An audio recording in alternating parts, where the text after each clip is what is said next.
Pro is a full Suzuki and Tohatsu dealership. They deal in pre-owned boats, full service and repair with certified technicians in all engines and fiberglass specialists. The Tackle Box offers fresh local seafood, live bait, a tackle shop, and fish packing and shipping. They also offer a full-service U-Haul dealership. Spend time with Leon or Jenny for one-stop shopping at Marine Service Pro and the Tackle Box Seafood, 8210 River Road, Southport. Enjoying Big Talker Network is as easy as asking for it. Program your digital home assistants such as Google Home, Alexa, and Siri to stream Big Talker Network content by simple voice command. Enjoy convenient hands-free access to the program whenever you want, however you want, by asking for Big Talker.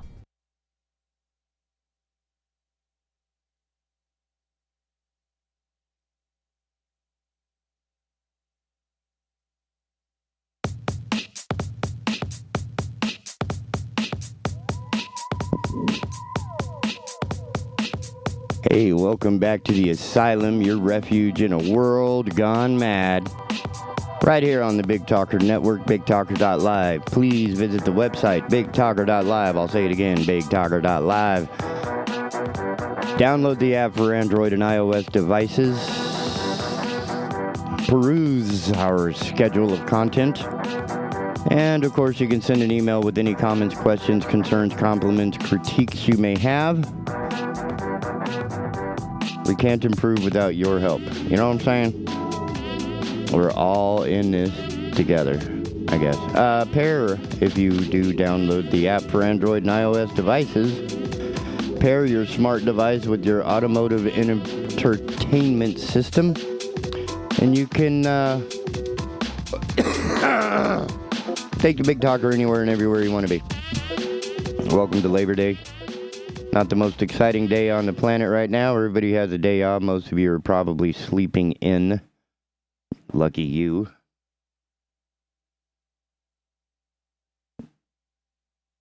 Well, Ohio. This is fun. Why not? Kansas City. Written by Caitlin Alanis, Kansas City Star. The headline being, 6-year-old regularly given Smirnoff Ice. Says it helps him sleep, Ohio sheriff says. That's right. The first time Ohio deputies saw a 6-year-old boy with an open Smirnoff Ice in his hand, they say a woman acting as his mom said she didn't realize he had just grabbed one of her drinks. When the same child was later found riding a scooter while holding another Smirnoff Ice, the woman was arrested. According to an incident report from the Butler County Sheriff's Office, the boy had told authorities the woman, a friend of his dad, has been giving him Smirnoffs regularly and that it helps him sleep at night, according to the report. An investigation into the woman began when deputies were called to the Marathon gas station at about 8:30 p.m. Friday, August 5. That would have been, a month ago? For a welfare check, as they were speaking with Victoria Hampton, authorities say the boy came running toward them with an open Smirnoff Ice. I asked her if she knew her son was inside the store. She stated yes, but did not realize he had grabbed one of her Smirnoffs she had just bought from the store. A deputy said in a report they explained to her that the possible consequences of him drinking alcohol and advised her she needs to pay closer attention to the child. Authorities say the boy told them he had opened the alcoholic drink with his mouth, and Hampton apologized. After she threw the drink away, they were free to return home. Soon after, convenience store management told the sheriff's office they wanted the woman banned from the business. Authorities went to her home where they found the same child with another open Smirnoff Ice riding his scooter in the trailer park. He was unsupervised. A deputy speaking with the boy learned that the woman was regularly giving him alcohol. According to the report, during the investigation, the child's father arrived at the home and informed authorities that Hampton was not actually the boy's mother. Rather, she was described as a friend he moved in with a few weeks before to help her out because she had been going through hard times. That's why you should be drinking hard lemonade, not Smirnoff Ice. But anyway, He told investigators he had no idea this had been going on because he had been at work all day. According to the report, the child's biological mother was also contacted and informed of the situation. Authorities said the 6-year-old was taken to her home because his dad was being booked into jail on warrants out of Miami Township. Hampton of Hamilton was also arrested and faces charges of endangering children and contributing to the unruliness delinquency of a child, the report states. Children's Services was contacted and is conducting its own investigation. Hamilton is about 30 miles north of Cincinnati. Ooh. All kind of bad. All kind of bad. Ain't nothing good happening there. Yeah, don't give your kids alcohol. Whether it's to sleep or to drive around the trailer park. None of that is good.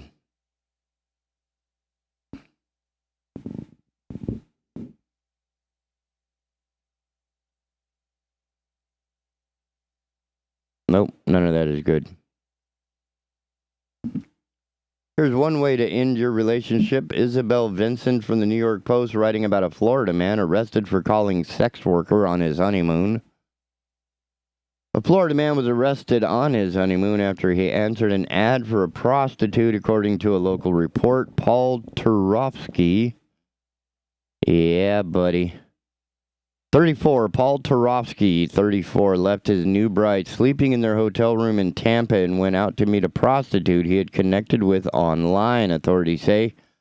When the self-employed businessman arrived at the Hyatt Hotel, he was placed in handcuffs, caught up in a sting operation by local police to crack down on sex trafficking.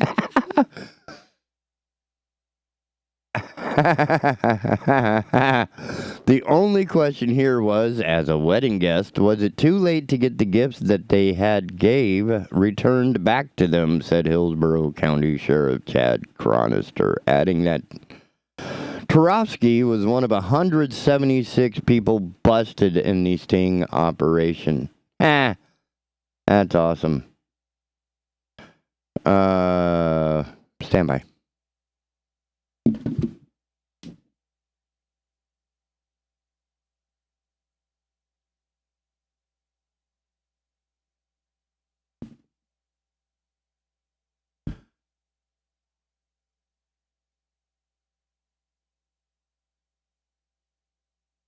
There's a torrent of unwanted fluid draining out of my ear at a prodigious rate, making it impossible for me to wear headphones.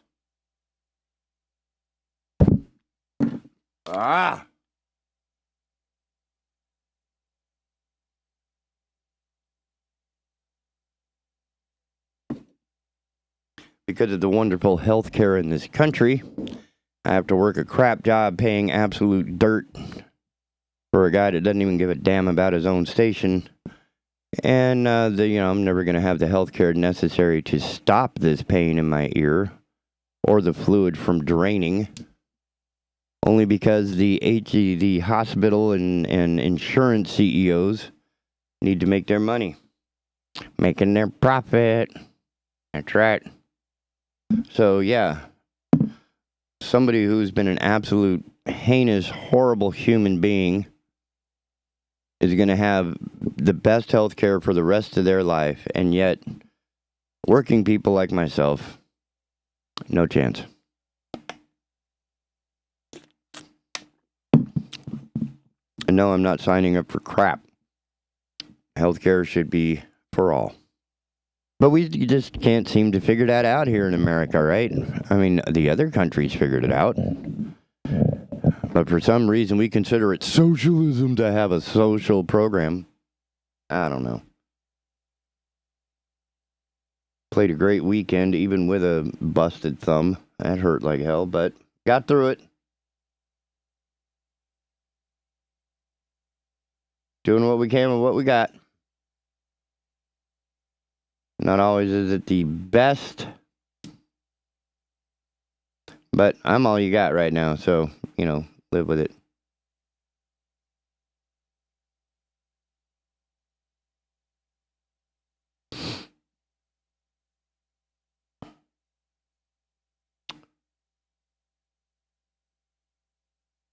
I don't know why any of these stories are even here.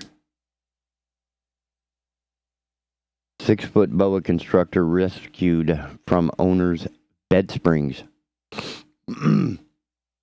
Bad idea all the way around.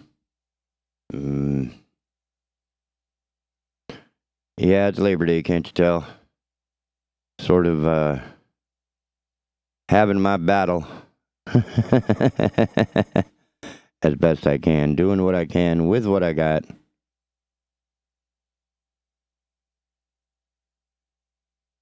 Huh. Oh, well, that explains a lot. Yeah, trickeration, more programming, more coolness. That's the button I want. Right there. That's the one.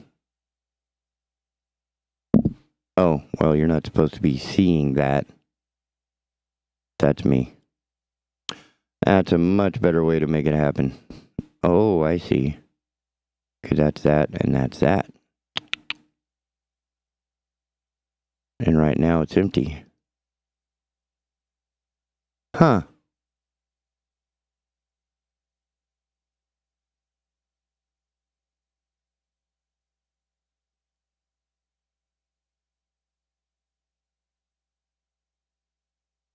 Huh. That's really weird. Oh well, doing what I can.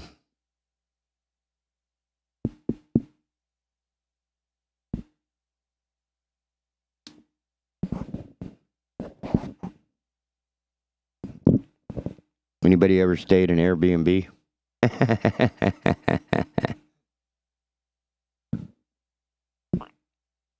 CNBC.com. Celia Fernandez, Airbnb hosts in Texas. Excuse me. Airbnb hosts in Texas buy abandoned house for under $200,000 and find valuable collectibles inside. That's right. When Maggie, 27, and Matt, 31, bought a house in Caddo Lake, Texas, they had no idea they'd end up with two homes and an estimated $25,000 in valuable collectibles and stunning pieces of furniture that the previous owners of one of the properties had left behind. McGaugh's, M-C-G-A-U-G-H, McGaugh's, I guess that's how it's pronounced, first bought the 3-bedroom, 2-bathroom house for $350,000 in April with plans to convert it into an Airbnb. Then they learned the property next door was on the market. The house's front door faces our Airbnb, and we didn't want strangers moving in, so we decided to take a tour. Maggie tells CNBC make it the 2-bedroom, 2-bath house, which comes with a shed, had been abandoned for over 20 years, she heard from a neighbor. And it was being sold for fully furnished, which Maggie, a furniture flipping DIY influencer, felt was a sign. The couple purchased the property for a little under $200,000 from the nonprofit organization the previous owner donated it to. I couldn't believe that the house was still in such great shape. The original owner left the electricity running. Everything was in pristine condition. I felt like I stepped back in time and like I was walking around a museum. As they're renovating and decorating, Maggie is sharing details on TikTok and giving her followers a peek at some of the random finds in the house. In July, she shared a clip that went viral in which she and Matt found a boat and a lawnmower inside the shed. Some of the valuable items the couple found in the house include a $1,600 painting and a dining table that retails for at least $10,000. There were 2 couches they plan on keeping and a full-size bed set made from solid tiger oak wood, which Maggie said is valued over $15,000. We're trying to keep as much as possible so we can have the house still be homey and beautiful for our guests, she said. I'm most excited to keep these pieces because what makes the house so cool is the story behind it. The couple got the house deep cleaned and plan to finish renovating by this fall. Future guests will have the option to stay in either the main house next door or to reserve both. Their previously abandoned home will rent at a discount. Between the 2 homes, they will be able to host about 20 people in total, she estimates. I think it's going to be a great combo deal for those who want both. Especially because there's waterfront access. We will also use it as our vacation home. Buying the abandoned property has made her want to purchase more properties, though she and Matt can't afford it right now. It's been an indescribable feeling not just to buy an abandoned home, but to get to see what it used to be and who used to live there and the kind of history it has. Boom. Isn't that cool? Well, sweetness, baby. Must be nice to see all that. I see, because I ain't seen no videos, and that's why there's no videos there to see. That's right.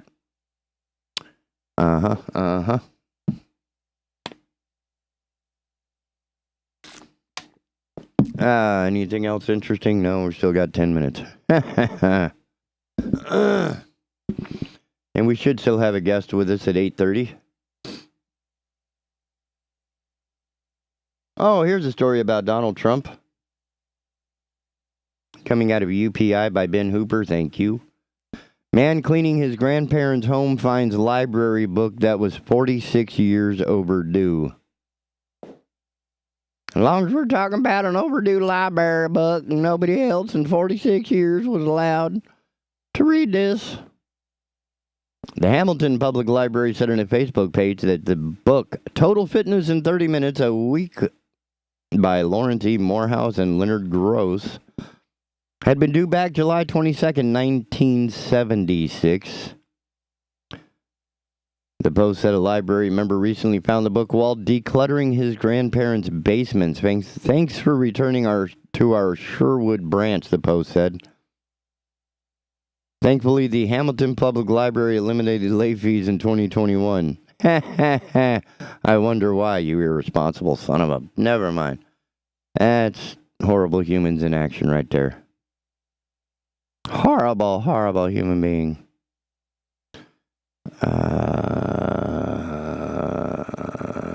Okay. They're stupid, and then there's this guy.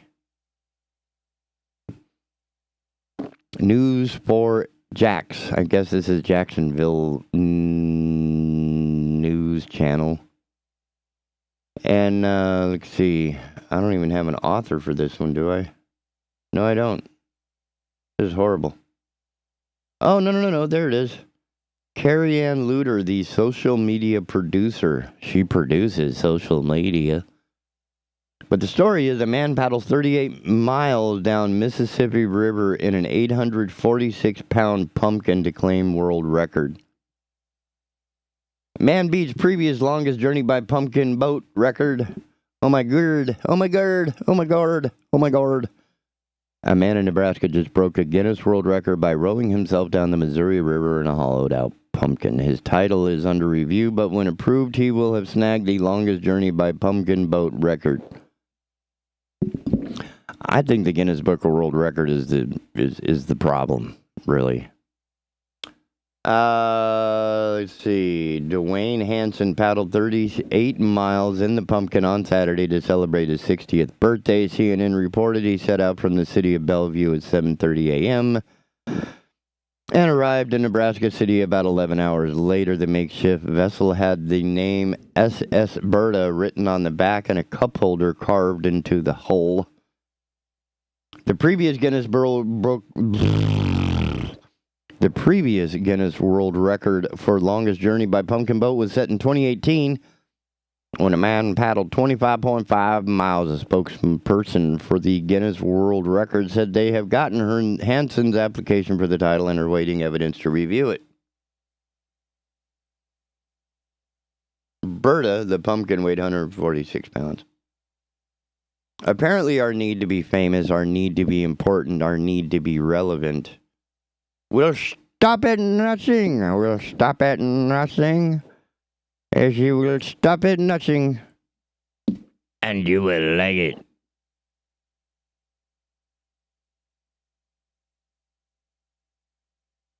I mean, that's pretty brutal.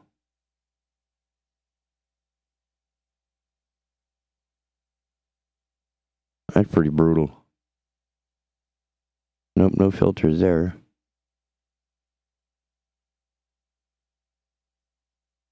So I have two.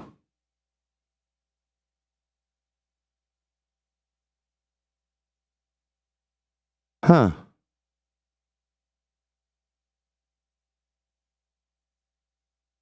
So why do I see all three? Boom.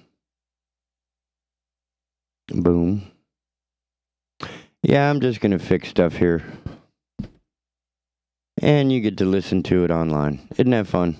That's the most fun, I thought. I think. So video out is going to have, that's right. It's going to have that one. But why are you seeing...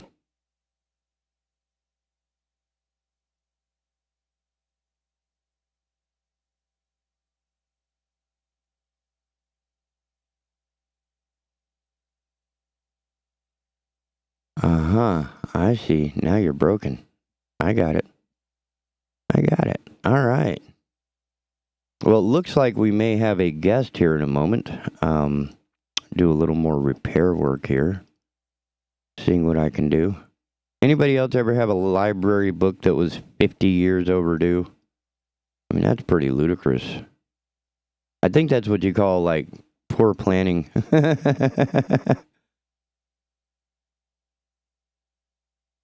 Now I think I can add one more. What does that do? Let's see if I can... I'm trying very hard to blow up my computer right here in front of y'all. It's going to be awesome. Watch this. And it's Windows, so it's not like, anybody's going to get hurt. I mean, Bill Gates has already made his money. He doesn't care. He really doesn't. Now, I'm going to try one more trick. Almost there. Almost there, Bill. Give me a moment. Trying to fix some things here. And I think I ran into this problem previously. Oh. Get off.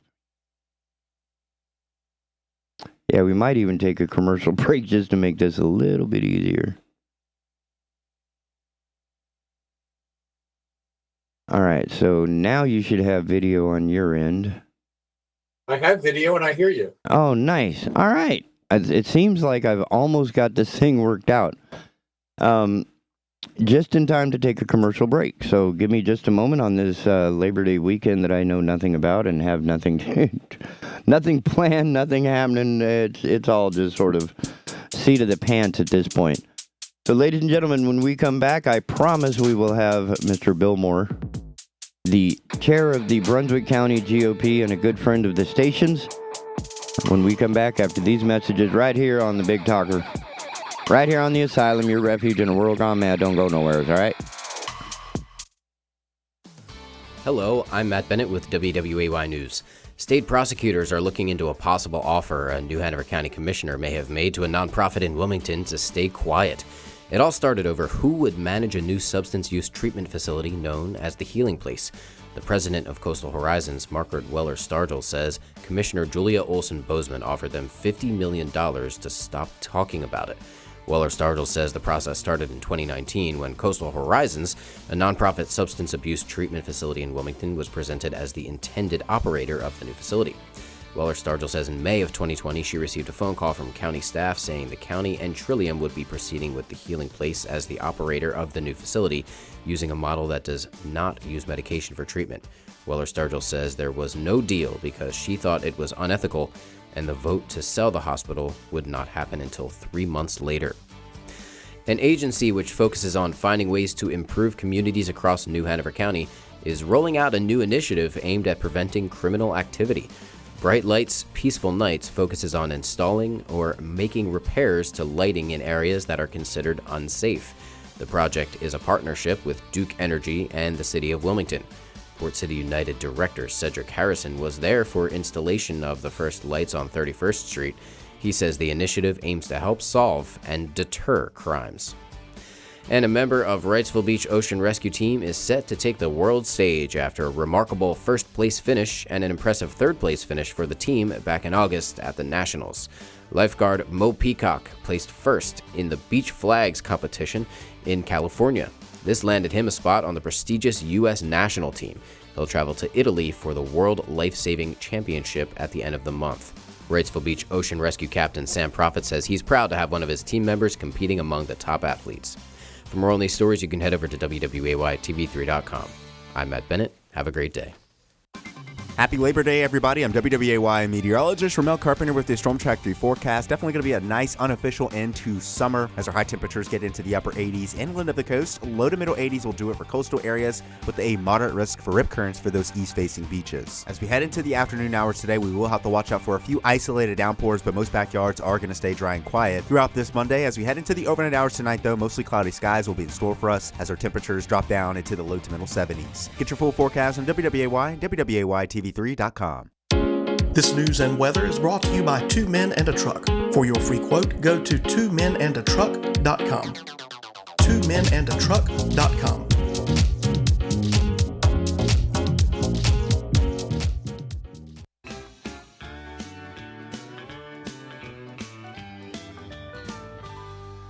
Marine Service Pro and the Tackle Box Seafood, located at 8210 River Road, Southport, is open Monday through Friday, 8 to 5, with the Tackle Box open Monday through Saturday, 7 to 6. Marine Service Pro is a full Suzuki and Tohatsu dealership. They deal in pre-owned boats, full service and repair, with certified technicians in all engines, and fiberglass specialists. The Tackle Box offers fresh, local seafood, live bait, a tackle shop, and fish packing and shipping. They also offer a full-service U-Haul dealership. Spend time with Leon or Jenny for one-stop shopping at Marine Service Pro and the Tackle Box Seafood, 8210 River Road, Southport. Join us this Tuesday at 6 p.m. on All Things Brunswick. Our guest is Brian Wilson, who is running for District Court Judge for Brunswick, Columbus, and Bladen counties. All Things Brunswick, Tuesdays, 6 p.m. Manager was bringing him in to shoot up Elvis before shows. Well, by that time, I guess you're in so much pain, you need something to get you through. Hey, welcome back to the Asylum, your refuge in a world gone mad. We're covering everything from 46-year-old overdue library books to the Elvis movie, which I guess I wasn't even paying attention. I know a lot of people who consider Elvis to be, second to Jesus or other deities, and I just never understood it. I missed it. I didn't think the Beatles were all that. They were good, they were fun, but I don't worship any one thing as the end-all, be-all. So I can imagine that the Elvis movie would have probably sparked some ire amongst some of the fans, right? Actually, no, because I've been a fan, and friends of mine are fans. They all thought the movie was great. Even Priscilla, his wife, who had seen the movie and was actually part of writing it, she agreed that what was in there was factual. The sad part was the talent like him was hooked on drugs and shots and all that stuff, because it would, he had to go on. His manager put money above everything else, and if the man was sick, there was a scene there where he collapsed on the way to a show, and people said, "Let's take him to the hospital." And then the manager decided, bring in the doctor with the shot. He's got to do this show, and that was the more important thing. And if you look at the talent the man had, the abilities the man had, to think he was shorted out at 42 years of age because of a drug use is sad. Well, that lets me know I've got a 15-year, respite. If he made it to 42, I made it to 57. I'm doing all right. But I will say that I've noticed a trend, through my career, when people are performing at a high level at some point, they don't have an anywhere else to go kind of thing. And this happens in politics, right? Politicians and community leaders. I think there was a SBC blowout recently. The Southern Baptist Convention had to come to terms with a lot of their untoward behavior within their ranks, but a lot of that is based on they have nothing else to give them a thrill.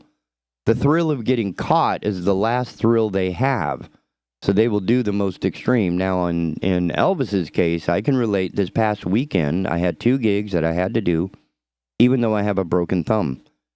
and it hurt like hell. I drank wine, and I got through it, right? So there is, the whole mentality of that era of stage production is that the show must go on. Unless your heart has stopped, right? If I can hit you with adrenaline and get that 45-minute show out of you, we're good. Yeah, and the other sad part of the show was it was brought to light that many people did not know. His manager fleeced him to the point where his contract required him to give 50% of what he earned to the manager. Now, again, this is where I would push back a little bit and say personal responsibility. There was nothing preventing Elvis from getting his own lawyer and negotiating the contract, but he was too high. Well, the other issue came out in the story was that he always made plenty of money. He was getting $1 million a movie. He was getting $1 million to do a show here and there. So the money was flowing. It was not an issue.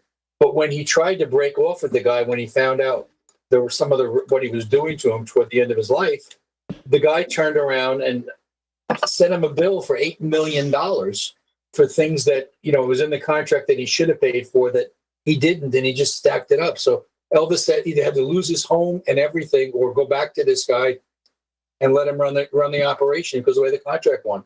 As a matter of fact, from some of the facts afterwards, it was years after he died where the contract called Elvis Enterprises, he had a piece of it, gave him rights to Graceland and anything he was making after his death. So they took a court case to break that off, and they finally did. So that's a case again of a talent that was put on drugs and made to take drugs, if you will, and then got hooked on them. And then they was taken, go to sleep, get up, the routine that people do. And in addition to that, he was being drained of his dollars. And it's sad. It really is. I wonder what the world would have been like had he not been on drugs and he could perform a little bit longer. We'd have more movies. I bet that, right? That's true. Along the same, this is a little more current event thing. You're aware of Bed Bath & Beyond? Yes, with 100 and some odd stores closing down. And the CEO? No, I'm not. So apparently over the weekend, he was going to be indicted or was under investigation of some sort and then jumped off some of the stories are saying he jumped, some say he fell, some say he plummeted, whatever the verb is. The dude pancaked himself on the ground. Ooh. Yeah, and this seems to be like it's not quite the Russian oil leaders, right? Because just about everybody involved with the Russian oil and gas is now dead under questionable circumstances. But it's, and I've heard of this before where when somebody gets indicted or is about to be, busted on doing untoward things, right? Which consequences. And instead of facing the consequences, they'll go do something like jump off a building or overdose or whatever else. First question I have is, was he a friend of the Clintons? Or Putin's. Yeah, either one, because he may have been helped if that's the case. And and I'm wondering if this isn't, like the most recent guy in Russia who fell out. How do you fall out of a hospital window? I didn't even know they opened. That guess they do. I have no clue. I guess our hospitals are different by all areas. Yeah, well, I guess when you throw a body through the window, it'll open. By the way, speaking of Russia, yeah, do you know that we recently participated, along with other Western nations, to spend $5 billion with a B dollars to put a special, if you would, lid on Chernobyl? That would make sense. Because evidently when it happened and the Russians started going in there, they started filling it in with dirt. They would pour concrete in and let the rain harden it. And it was starting to leak again. So some scientists developed this stainless steel concrete lid that was put in sections, and they finally closed it off at a cost of $5 billion. And that's probably one of the safest things we could have done. I mean, hopefully now it's more impervious to being shelled, because they already disturbed much of what was, laid down, 30, 40 years ago. So, yeah, it's a little freaky over there right now. Yeah, and what's not known, and I know that, the IEA, the International Atomic Energy Commission, just sent some people in to look at those 6 plants in the Ukraine, and there are 6, and they were all Russian built, and they were all not at the standards that we would like. In the Western part of the world. But the other interesting part is when the Russians took them over, each one of them had safety cameras and electronics that gets sent to some central location to monitor. All those wires were cut. Imagine that. This is the first time they're going in to look around and, hopefully find that there's no big issues there, because 6 atomic energy plants exploding is probably not a good thing. It's counterindicated on the human operation manual, I understand. It adds a whole new meaning to the term. I'm going to go out to the sun and get some rays. Get raid. And then France. Now, this I thought was cool in a way, but kind of dangerous. France wants to fire up all of their nuclear power plants. However, there is a percentage of them. Now, here's where I'm not sure what they mean by all. Because a number of the power plants are down because they are just flipping dangerous. They're rotting, they're rusted, they're busted, So which ones do... I think what we need to do is, right here in America, start generating syngas and synthetic kerosene out of sunlight and thin air. That's a new process that was done in Germany. They've actually opened a plant that is now generating solar kerosene. Now, they want to call it jet fuel. Fascinating. Sorry? I haven't heard that. That's fascinating. It is. I have 3 copies of the story on my Facebook post, one from 3 different sources, so that, you can't say that it was just one story and I've never seen it anywhere else.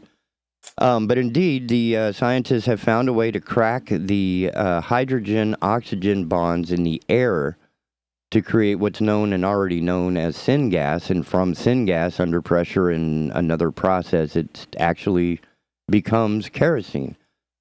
Now, I'm thinking, you point the mirror at the sun or at the air and you vaporize this stuff.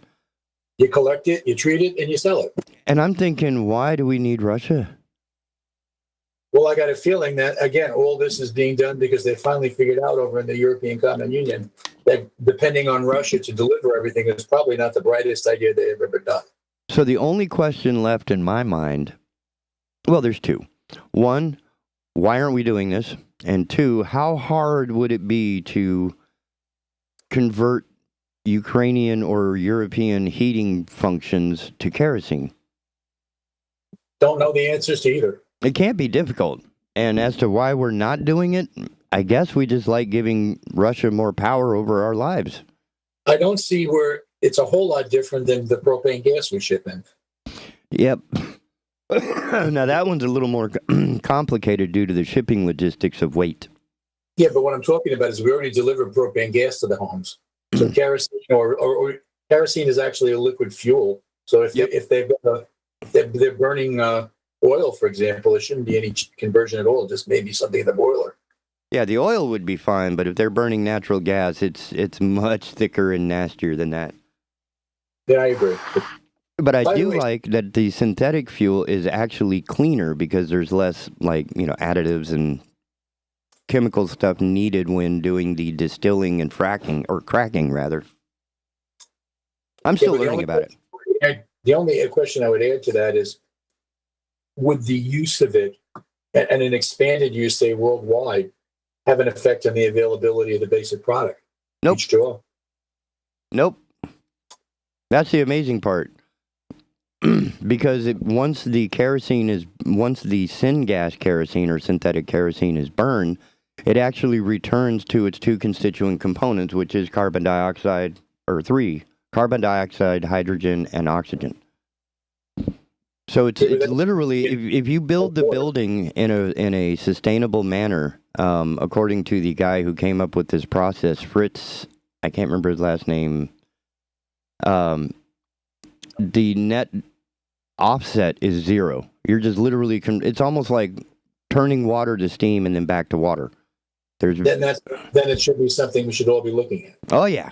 I mean, it could eliminate gasoline, it would eliminate heating oil, it would eliminate nuclear. I mean, just think about it. If you had a power plant generating electricity from thin air, I would be excited. so would the person that's doing it because it doesn't cost a lot for supplies. Yep, and then, Tesla goes under and everybody's happy. I'm sorry? Maybe not Tesla. No. By the way, did you hear what happened in Colorado with the smart thermostats? No. This got to be good, though. One of the cities in Colorado one of the power plants offered a deal to everybody if they put in these smart thermostats that they could control. They would give them like a $25 or whatever monthly reduction in their rates or credit. So 22,000 homes did it. And just recently, there was a power issue in the city, and the electric company took over all the thermostats, set them at 78 degrees, and cut the local ability to change it. Oh, this was all done voluntarily in the interest of a 25 or some sort of financial. So they received some sort of financial on a monthly basis, and then they didn't believe it would ever happen. But 22,000 of them lived with this in a heat wave with their air conditioning set at 78 degrees. So that's barely even running. Sometimes you get it. I'll send you a copy of that link later. That is hilarious. That almost has like Skynet signature on it, right? Yeah, it does. Now, in Colorado, in all of Colorado, all the way down into Arizona, I find this to be really bizarre because I grew up in New Mexico, which does not rely on the Colorado River for its water. So New Mexico, for the most part, is hurting. We've had some wildfires. We've had some floods out there. But nothing like what's happening to, Lake Mead and the hydroelectric Deadpool situation that's going on. That's like, oh my goodness. There's just so much happening, I can't wrap my head around any of it. But that's why I shouldn't be a morning show host. I'm good at the buttons. I'm not good at the subjects. It's still... But you are a good morning show host. The only one, very frankly, I think might do a little better job is Chad. But that's an issue. We can't go there. But you're doing a fine job at what you're doing. He knows the political landscape of our state a lot better than most people. Yes, and he also has that ability to explain a complex issue down to in a way that most people can understand it, which is a unique gift. Yep, and all I have is penis jokes. Well, that'll get a rise out of me, but go ahead, go for it. Well, that was the Cambodian pitcher plant story that we ran a couple of months ago, where the women in Cambodia were being asked to stop pruning and taking, or I should say cutting and removing the mature pitcher plant because of its phallus-like shape. It is causing a rather intense, endangered these pitcher plants. That's what I got. That's where mine comes in. Or this, I think Dan and I have talked about the sexual assault suit based on a man being bald in England. He was fired he was fired for pushing back on his boss who called him an old bald something or other. They didn't even bother with the something or other. They just wrote that up as industrial language, something I think America could adopt. They were upset with the fact that he was using the derogatory term bald. And of course, the three men on the panel doing the ruling, this is in England, by the way, the three men on the panel ruling in this man's favor were bald themselves and decided that referring to somebody as bald is the same as referring to a woman by her breast size. So he won the lawsuit. I don't even want to go there. I know those are the stories I get. I know Dan would remember that. So. Oh, we still laugh about it. So when you see me, or when you hear me greet him by, hey, how you doing? You walk in the lawsuit. That's what I'm referring to. By the way, before I forget, on the show tomorrow night, two things are happening that are important. First of all, Brian Wilson, who's running for district judge, is going to be on with us. And more importantly, and just as important, Mary is back. So Mary will be returning after her hiatus, looking into Maine and trying to figure out why those 12 windmills that they have there that take care of 14 people are so successful. And why we're bringing them to the coast. Yeah, and that's another question we don't have enough time in a month to cover that one. Well, I want to know how much kickback she's getting. Knowing Mary, she's too honest. She would give it back to them. And still tout the virtuosity of windmills. But yeah, but that's fine. If you have something we can greet her with when she comes in tomorrow night for the show, we most appreciate. You got some time to think about that. Yeah, I got a day or two I have a day to figure it out. Which is interesting. I had a client today who scheduled a meeting and then called this morning, was like, I didn't realize it was Labor Day. Can we reschedule? Okay, I'm going to do a real quick thing with you because it's Labor Day, and I think we should give people a history of it. I've never been in labor. Okay, sometimes you've been on shows that are laborious. Oh yeah, this one, the morning show in particular. Well, get up in the morning. What's that old song? Get up in the morning. Boo, boo, boo, boo. But anyway, Labor Day came about in the 1800s because of the fact that back then, with the Industrial Revolution in full bloom in this nation, workers were actually being taken advantage of. They were working 60, 70 hours. They were getting pittance for money. In addition to that, they were... we would never do that. Conditions to work on. And if they got hurt, they were, instead of getting compensation to go home, they were fired. So men and women, and mostly men at the initial start, band together and they formed labor unions. And there was a lot of strife with those unions going on. But what ended up happening was eventually with the strikes, the unions started coming into making better conditions for the worker. They raised salaries best they could. They found some worker protection, seniority protection, because that was the other thing. If a younger person comes in, does your job twice as fast, you're out. Yeah, and even if you had a little bit of raise and they're going to work cheaper, you're gone. So there were some protections put in place, which was important to protect. And there were lots of celebrations initially. There were parades going on for Labor Day around the country.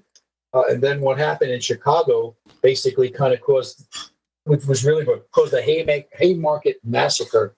Oh. And what happened was during a Labor Day parade, some person unknown, threw a bomb into the Labor Day demonstration. It was May 4th, 1886. And the goal they were fighting for was an 8-hour workday and killed a lot of people. And so that kind of moved on where we're going and what we need to do.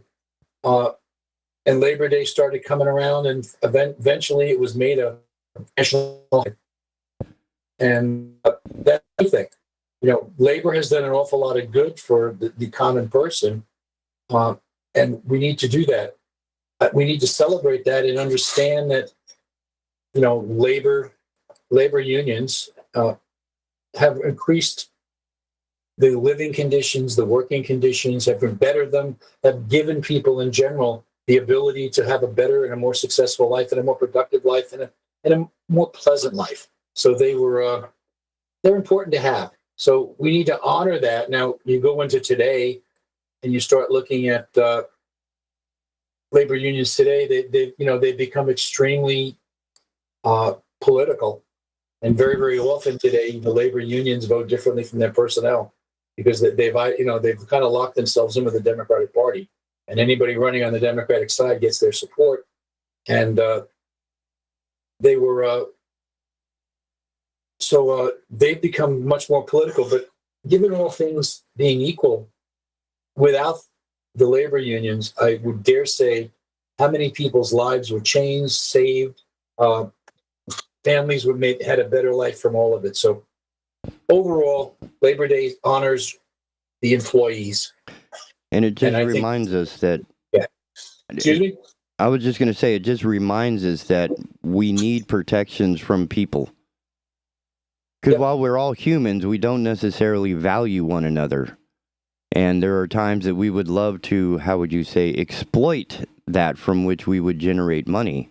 Whether it's an artist like Elvis or the labor of manufacturing.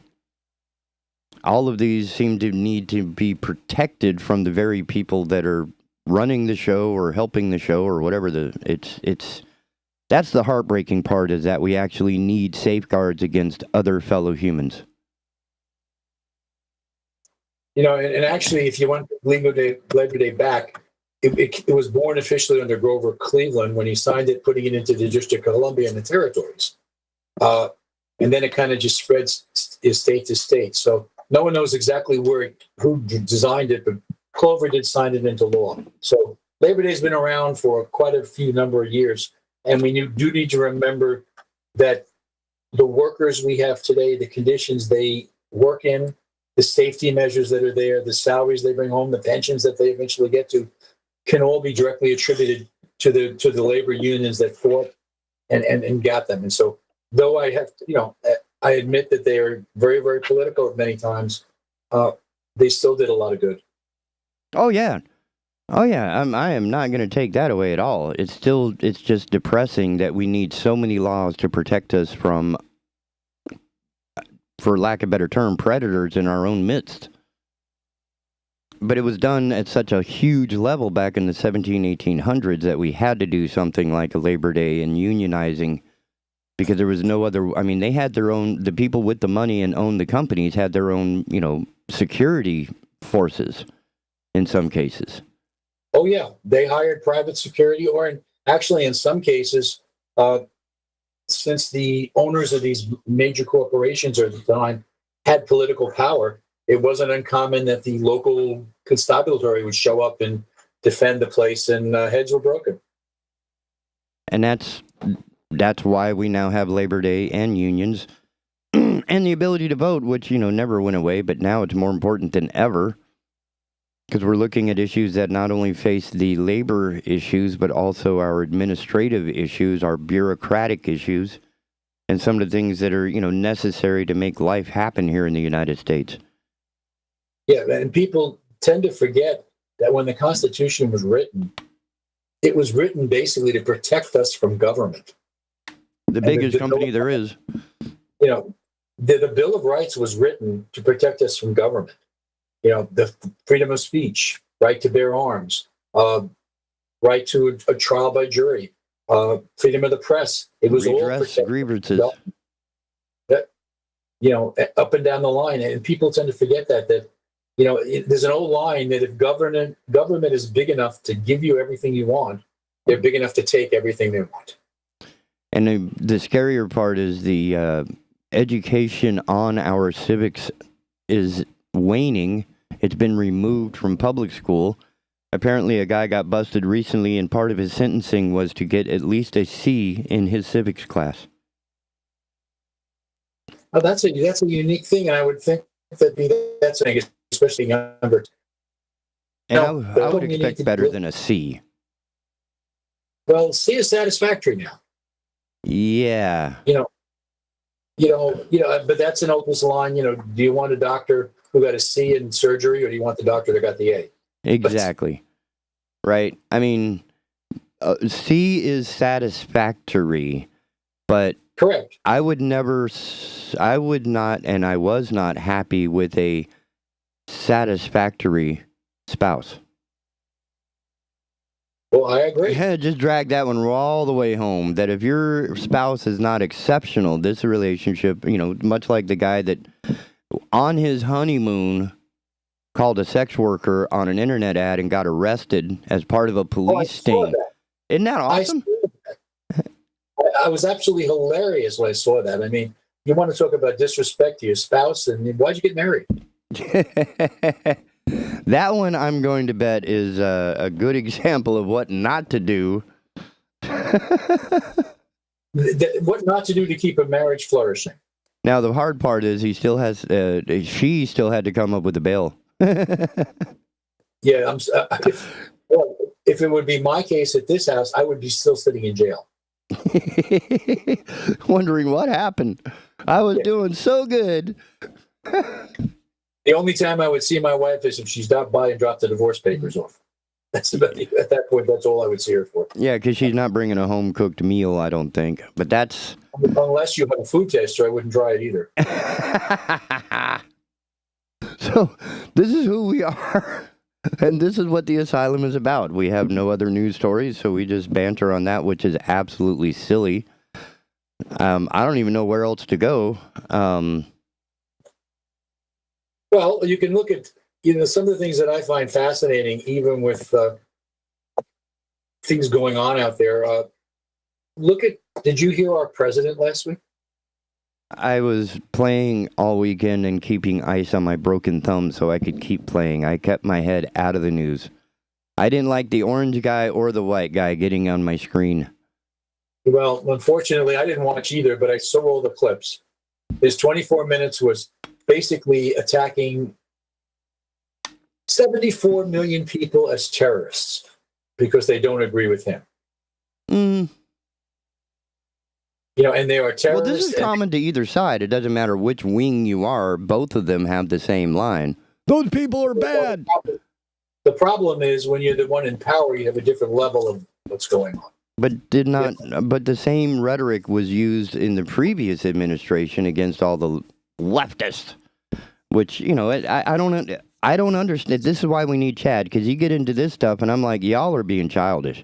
This is the type of crap that goes on in a kindergarten playground, and that's not helping us as California and New Mexico are burning to the ground. We're out of water, right? The world's at war, and we're complaining about those people are bad. Yeah, speaking of California, though, if you want to take another tour, the place that's banning diesel or gasoline cars is now turned off electric.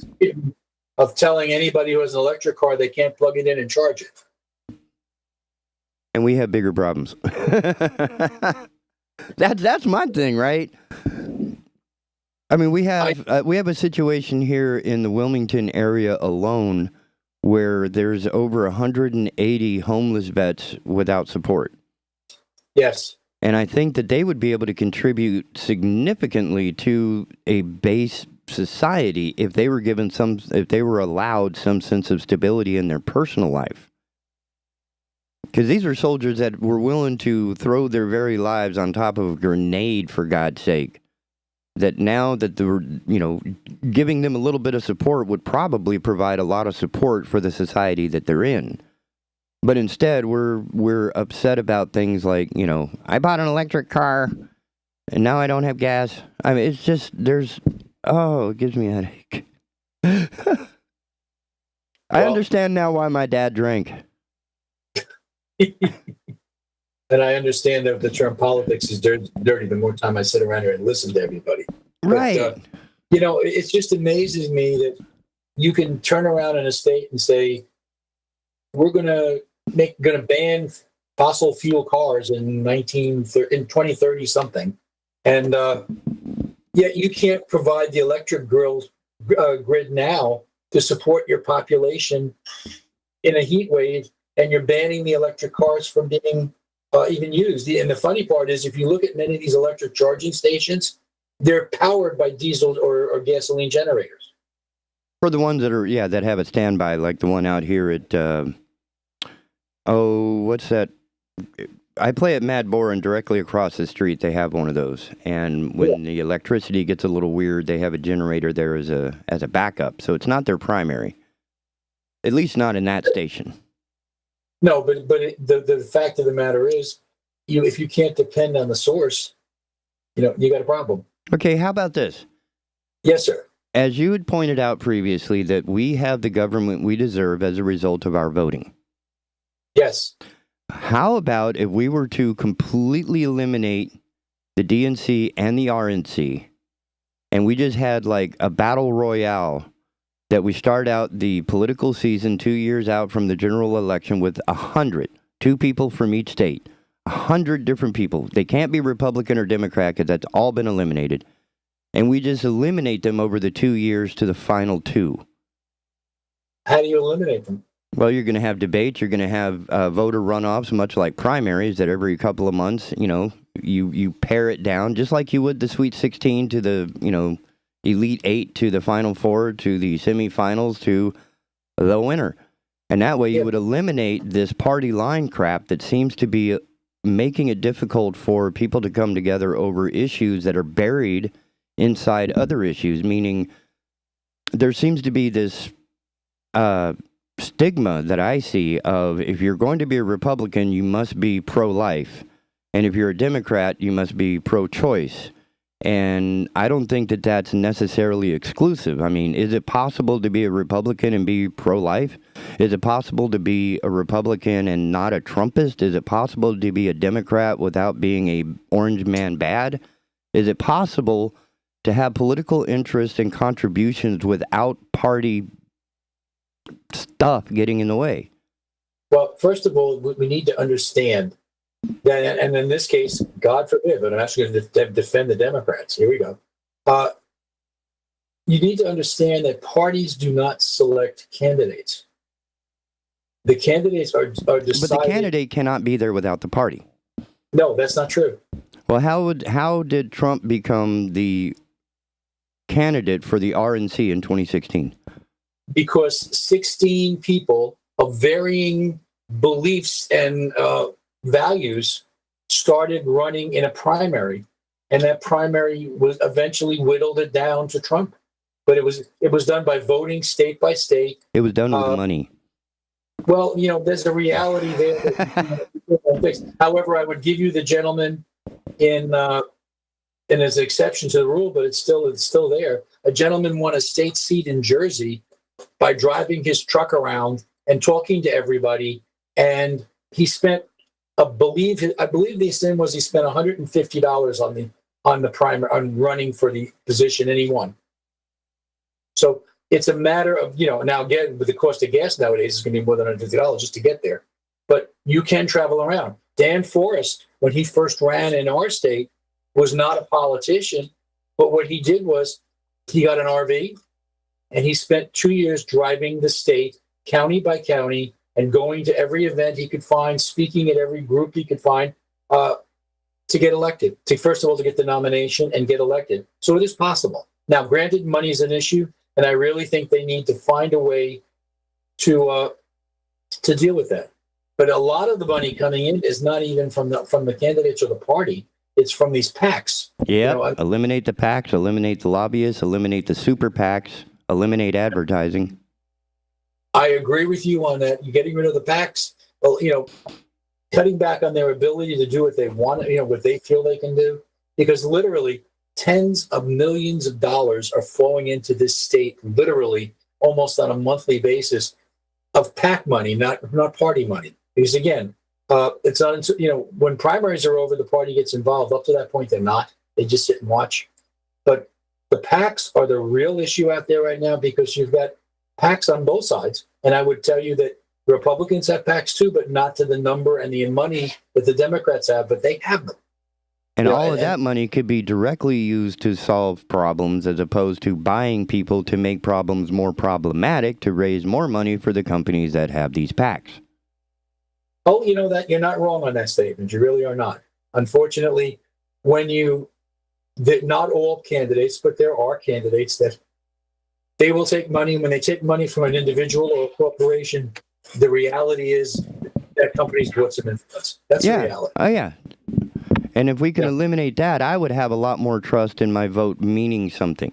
Not that my vote isn't going to count. I have no problem with that. The system for doing the voting, but who it is that I'm voting for, I don't see the transparency. I don't see that they're an individual. I see them as, basically a NASCAR driver with a bunch of stickers on them provided by a health company or a pharmaceutical company or a gas and oil fossil fuel company or whatever it is that's sponsoring them with millions of dollars that could have gone directly to solve the problem, but instead are being used to buy influence in Washington or North Carolina or wherever. And I agree with you. That needs to be addressed because they need to eliminate, if not at least put a reasonable control on it. And that's an issue. For example, federal law, and not many people know this, during an election cycle. So, for example, during a primary, an individual is limited to a $5,600 contribution to an individual candidate. there is no limitation to the party. Oh. Now, in addition to that, the way that works is once the primary is over and you now have a candidate, that individual can donate another $5,600 in that next cycle, which is the election till November. But they can donate as much as they want to the PAC or the party. Well, no, to the PACs they're not controlled. The party can accept money from individuals, from anybody, and there's really no limit on it. The individual candidates can only accept up to $5,600 once in the primary and once during the election, once during the actual election cycle. But that's the throwaway money. That's like paper plate money. The real money is coming from the influencers, the massive lobbyists. Yeah, but you also got to remember, TK, in many cases, these PACs are not even sending the money. What they're doing is they're buying the ads and doing their own advertising. Yep. Their own views. So the party and or the candidate doesn't have a lot of say in that because it's being run by a PAC. And you can tell very quickly, if you're watching a TV one or you listen to one, the law requires you to say at the very end, this was in support of so and so, or we paid for this. It's not tied to a candidate routine. But that's where billions of that money nationwide are just touring into people putting out their own agendas on the television, and there's no real control on it. What's interesting is in our state, there's an argument going on now about a 1930s law, which our attorney general has been successful to stop. Basically, in the 1930s, they passed a law which basically said if you're a candidate running for office, you cannot knowingly say something that's wrong or false about your opponent. Okay. And what happened in the 2020 election, Josh Stein made statements about his opponent, and he was called on it. His opponent brought this thing out and tried to prosecute it when it was headed to the grand jury in Wake County, which is not a Republican area, which is interesting, but it was going to the grand jury and would probably have come out with a bill, bill of intent, if you will. Josh Stein was able to get 2 federal judges to put an injunction and stop it. And the judges were federal, and, as you research it, and again, this may be a coincidence, but one was appointed by Obama, one was appointed by Biden. And Josh Stein is a Democrat. Now, coincidental? But anyway, that's a fact. If they would just let that law come in and let that be enforced, we could clean up some of this mess. If I can prove that you're lying about me and you're going to get a misdemeanor action on you and a fine, and I don't remember, there's a short jail term possible and a fine for failing to do it. You're not going away forever, but it may be 60 days or something like that. But it's enough to screw up your career. And certainly make you think twice about doing it again. That's the idea, and it would make other people think about doing it at all. Man, it's a complicated bailiwick, isn't it? Yeah, it is. I wish that we could find a way to enforce that law, because there are people that need to be, the truth is the truth. Whether you believe it or not, it's still the truth. The problem is when you can get people to believe what you say as the truth, and it's not the truth. Oh, like the Alex Jones trial. That was hilarious. Yeah. This is why we need to get laws in effect and make this law effective. And if you need to update it, make it current. I'm not sure we'd ever get it through any of our political party groups. Probably not. But I would hope that there might be enough of them to make it legitimate. But it's an interesting law, and it is on the North Carolina books. But right now, there's an injunction to get it being enforced. And it's interesting that the injunction is coming from our Attorney General, our state Attorney General, who was found guilty of doing the very act. So whatever that is, it is the facts. Laws for thee, but not for me. There you go. And of course, my opinion of eliminating money in politics is very unpopular, because it's during the political season that we see a spike in revenue here at the station. So, yeah, I'm sort of fighting my own benevolence, I guess is the term I'm looking for. So it's not that I don't mind, because first of all, unfortunately, politics is a game of, and I hate to use the term game, but it is in fact of name recognition. Oh yeah. No, most of the time, if you know if there's two people running and you know this person's name, and you don't think anything bad about the person, that's where you're going to go to vote. Okay. Well, that's the hard part. Is like Jeffrey Epstein running for office would probably not. I mean, not unless there's now. something that's a common thing that stains your career, like an Epstein or whatever else. But It doesn't seem to affect anymore. We can do all sorts of bad things and still get elected. Yeah, and nobody holds you accountable. Yep. And that's the scary part. Without accountability, there's no, awareness of, oh my goodness, what I did was wrong. My 15 years in prison was, probably a good educational start. Unfortunately, Mark Meadows is never going to know that lesson. And unfortunately, the one thing that would solve a lot of these issues across the board is term limits. Mm-hmm. For everybody. We term limit the president. He can only do 2 terms. There's a movement from the Democratic side to term limit or age limit judges, because judges are there for life. Right, and when they start getting old, they should be cycled out. If that's the rule, then it should also apply to the Congress. And in that term, because judges are elected for life, effectively, or nominated and appointed, the ones that are now that's federal. Now that's on the federal level. Right. At the state level, they all have to go. They have to stand elections. But on the elected representatives in Congress, Senate, both at the state and federal level, 2 terms puts you through. That's 12 years. That puts you through 3 administrations. Now you got to think back. In our state, the General Assembly, both houses are elected every 2 years.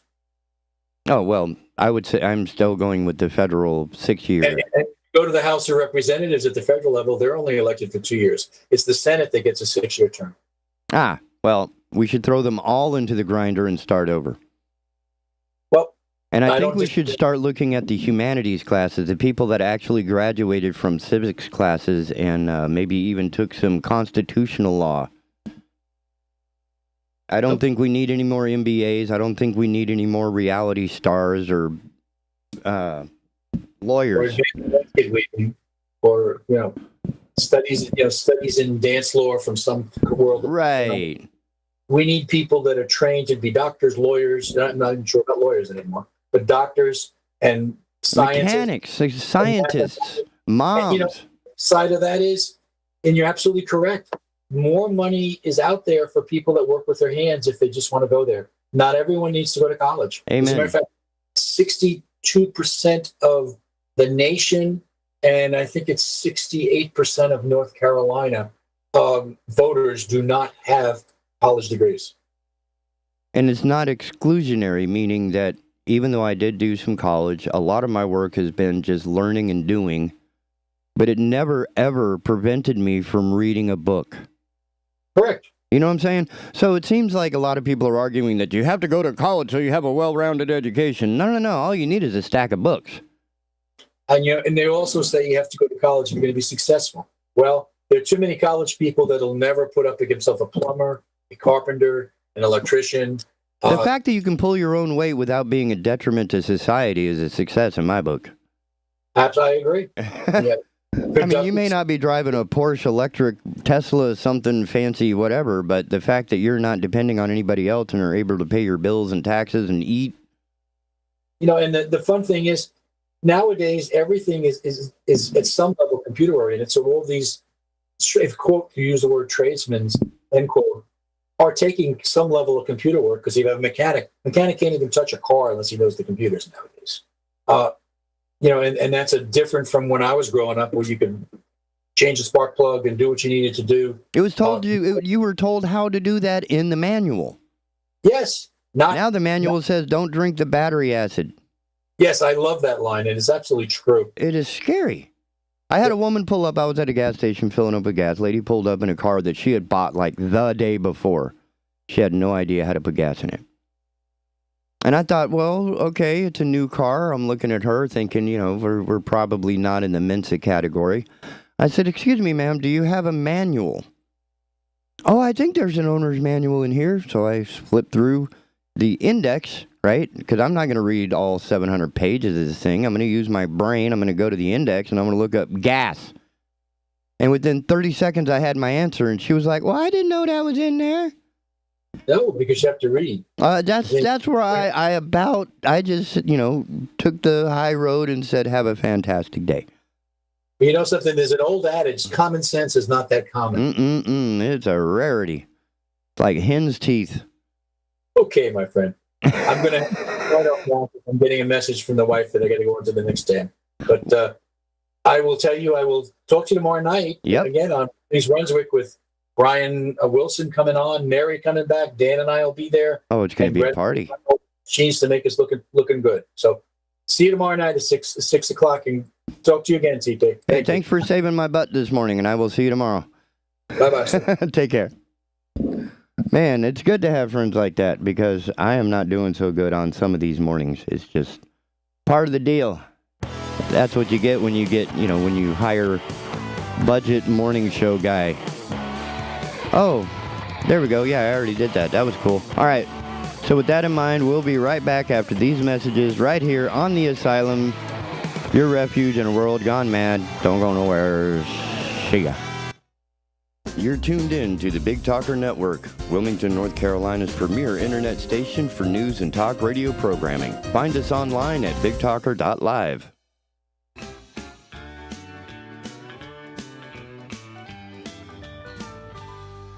Marine Service Pro and the Tackle Box Seafood, located at 8210 River Road, Southport, is open Monday through Friday, 8 to 5, with the Tackle Box open Monday through Saturday, 7 to 6.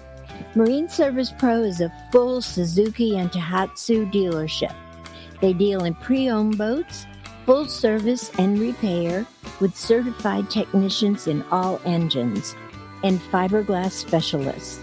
The Tackle Box offers fresh local seafood, live bait, a tackle shop, and fish packing and shipping. They also offer a full-service U-Haul dealership. Spend time with Leon or Jenny for one-stop shopping at Marine Service Pro and the Tackle Box Seafood, 8210 River Road, Southport. Hello, I'm Matt Bennett with WWAY News. State prosecutors are looking into a possible offer a New Hanover County Commissioner may have made to a nonprofit in Wilmington to stay quiet. It all started over who would manage a new substance use treatment facility known as the Healing Place. The president of Coastal Horizons, Margaret Weller-Stargell, says Commissioner Julia Olson-Bozeman offered them $50 million to stop talking about it. Weller-Stargell says the process started in 2019 when Coastal Horizons, a nonprofit substance abuse treatment facility in Wilmington, was presented as the intended operator of the new facility. Weller-Stargell says in May of 2020 she received a phone call from county staff saying the county and Trillium would be proceeding with the Healing Place as the operator of the new facility, using a model that does not use medication for treatment. Weller-Stargell says there was no deal because she thought it was unethical, and the vote to sell the hospital would not happen until 3 months later. An agency which focuses on finding ways to improve communities across New Hanover County is rolling out a new initiative aimed at preventing criminal activity. Bright Lights, Peaceful Nights focuses on installing or making repairs to lighting in areas that are considered unsafe. The project is a partnership with Duke Energy and the City of Wilmington. Port City United Director Cedric Harrison was there for installation of the first lights on 31st Street. He says the initiative aims to help solve and deter crimes. And a member of Wrightsville Beach Ocean Rescue Team is set to take the world stage after a remarkable first-place finish and an impressive third-place finish for the team back in August at the Nationals. Lifeguard Mo Peacock placed first in the Beach Flags competition in California. This landed him a spot on the prestigious U.S. national team. He'll travel to Italy for the World Life-Saving Championship at the end of the month. Wrightsville Beach Ocean Rescue Captain Sam Prophet says he's proud to have one of his team members competing among the top athletes. For more on these stories, you can head over to WWAYTV3.com. I'm Matt Bennett. Have a great day. Happy Labor Day, everybody. I'm WWAY meteorologist Ramel Carpenter with the Storm Track 3 forecast. Definitely going to be a nice unofficial end to summer as our high temperatures get into the upper 80s inland of the coast. Low to middle 80s will do it for coastal areas with a moderate risk for rip currents for those east-facing beaches. As we head into the afternoon hours today, we will have to watch out for a few isolated downpours, but most backyards are going to stay dry and quiet throughout this Monday. As we head into the overnight hours tonight, though, mostly cloudy skies will be in store for us as our temperatures drop down into the low to middle 70s. Get your full forecast on WWAY, WWAY TV tv3.com. This news and weather is brought to you by Two Men and a Truck. For your free quote, go to twomenandatruck.com. twomenandatruck.com.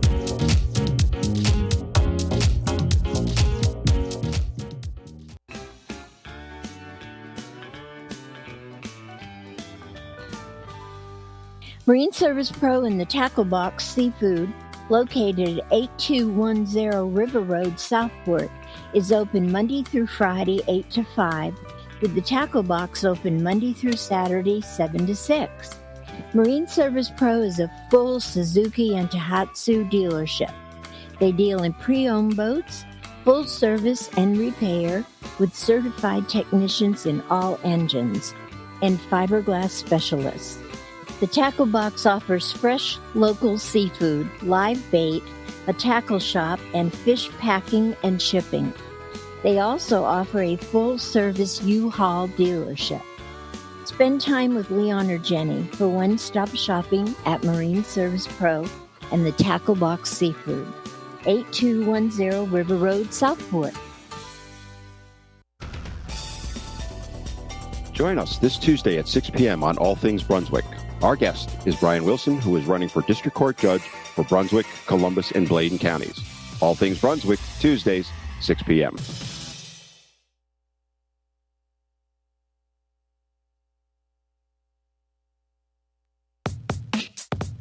Ha! We are back.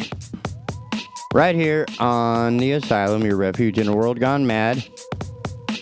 Just got the story from Bill, so I'm going to cover that here in a second just for fun.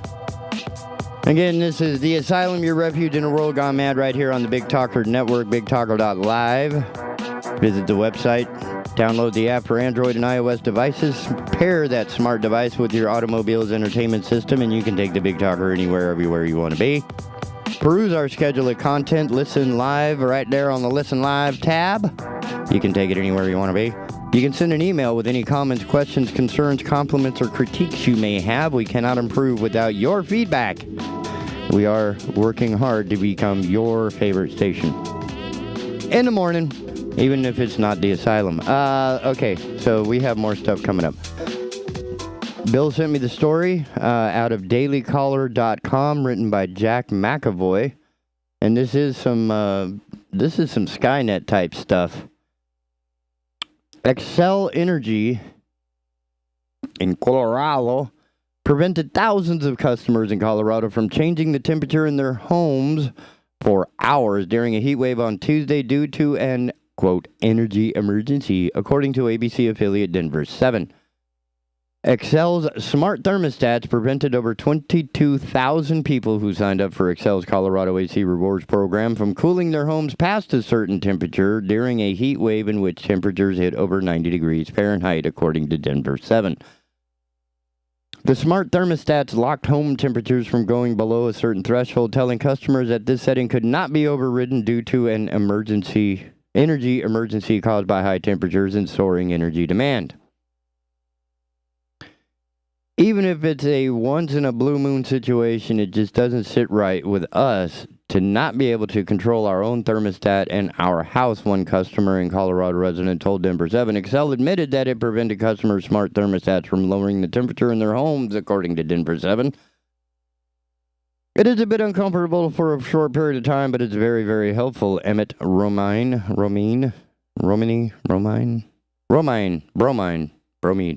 Vice President of Customer Solutions and Innovation at Xcel, told Denver 7.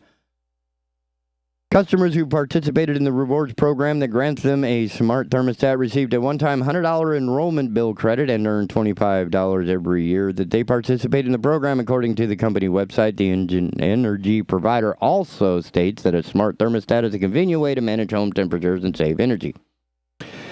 I have a feeling a lot of people are going to dump that program now, brah. Xcel states that they may control smart thermostats at any time during the summer months, but that customers can override control events that are not designated as system emergencies, according to its website. It is a voluntary program, Romine said. Let's remember that this is something that customers choose to be a part of based on their incentives. So yeah, I bet if you were to glance through that terms of service signing up for the $100 credit. And it's $25 a year. And they earn $25 every year they participate in the program. So, yeah, I have a feeling you're going to lose a lot of those customers. Colorado is currently experiencing heat wave, which will continue to spike energy demand and test its grid as people move to cool their homes. Xcel did not immediately respond to the Daily Caller News Foundation's request for comment. Now, this brings up an interesting question. Texas notwithstanding, morons that they are, by having their own energy grid, at some point, we should have, some sort of function or solid administration that can handle the infrastructure of power, water, and sewage at least, right? And I think electric and water and sewage are certainly things that should not be handled under a private situation, right? Because that's just a bad idea. I don't know. I don't have any answers. I'm a useless piece of crap. But at least I admit it, right? Most people just come into it going, I have all the answers. I'm the best. You should vote for me. No, don't vote for me because I have no idea. I'm going to go ask people. I'm going to go find the scientists. God forbid we actually find out what's going on. Anyway, we'll be right back after this. Hello, I'm Matt Bennett with WWAY News. State prosecutors are looking into a possible offer a New Hanover County Commissioner may have made to a nonprofit in Wilmington to stay quiet. It all started over who would manage a new substance use treatment facility known as the Healing Place. The president of Coastal Horizons, Margaret Weller-Stargell, says Commissioner Julia Olson-Bozeman offered them $50 million to stop talking about it. Weller-Stargell says the process started in 2019 when Coastal Horizons, a nonprofit substance abuse treatment facility in Wilmington, was presented as the intended operator of the new facility. Weller-Stargell says in May of 2020 she received a phone call from county staff saying the county and Trillium would be proceeding with the Healing Place as the operator of the new facility, using a model that does not use medication for treatment. Weller-Stargell says there was no deal because she thought it was unethical, and the vote to sell the hospital would not happen until 3 months later. An agency which focuses on finding ways to improve communities across New Hanover County is rolling out a new initiative aimed at preventing criminal activity. Bright Lights, Peaceful Nights focuses on installing or making repairs to lighting in areas that are considered unsafe. The project is a partnership with Duke Energy and the City of Wilmington.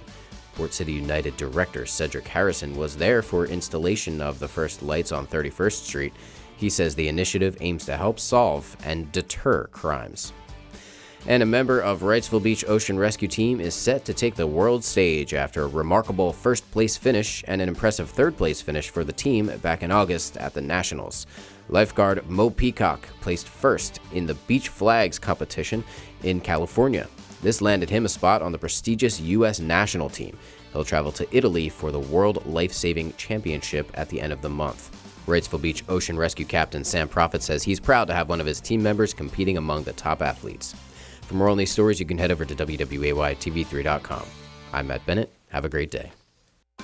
Happy Labor Day, everybody. I'm WWAY meteorologist Ramel Carpenter with the Storm Track 3 forecast. Definitely going to be a nice unofficial end to summer as our high temperatures get into the upper 80s inland of the coast. Low to middle 80s will do it for coastal areas with a moderate risk for rip currents for those east-facing beaches. As we head into the afternoon hours today, we will have to watch out for a few isolated downpours, but most backyards are going to stay dry and quiet throughout this Monday. As we head into the overnight hours tonight, though, mostly cloudy skies will be in store for us as our temperatures drop down into the low to middle 70s. Get your full forecast on WWAY, WWAYTV3.com.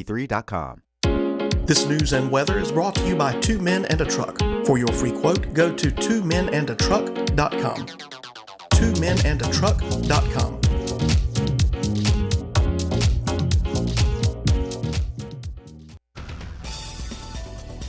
Join us this Tuesday at 6 p.m. on All Things Brunswick. Our guest is Brian Wilson, who is running for District Court Judge for Brunswick, Columbus, and Bladen counties. All Things Brunswick, Tuesdays, 6 p.m. Enjoying Big Talker Network is as easy as asking for it. Program your digital home assistants such as Google Home, Alexa, and Siri to stream Big Talker Network content by simple voice command. Enjoy convenient hands-free access to program whenever you want, however you want by asking for Big Talker. This week on Living Fit After 50, our guests will be Pam and Philip Howe of How to Run, a running program designed for those of us over 50. Join us Fridays at 1 p.m. right here on the Big Talker Network. Adopt US Kids presents What to Expect When You're Expecting a Teenager. Learning the lingo. Jelly. Jelly adjective. Jelly is a shorter, better way to say jealous. As in, Chloe, I am like so jelly of your unicorn phone case. You don't have to speak teen to be a perfect parent. Thousands of teens in foster care will love you just the same. Visit adoptuskids.org, brought to you by the U.S. Department of Health and Human Services, Adopt US Kids, and the Ad Council.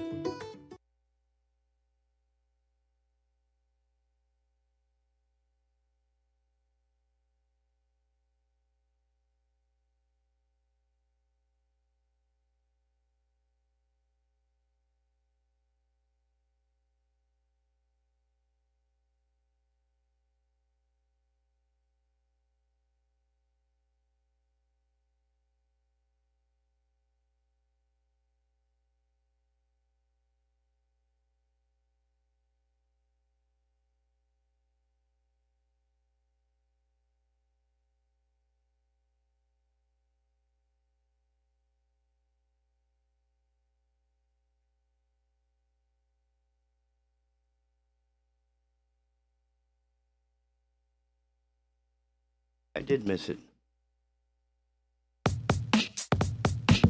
Yeah, well.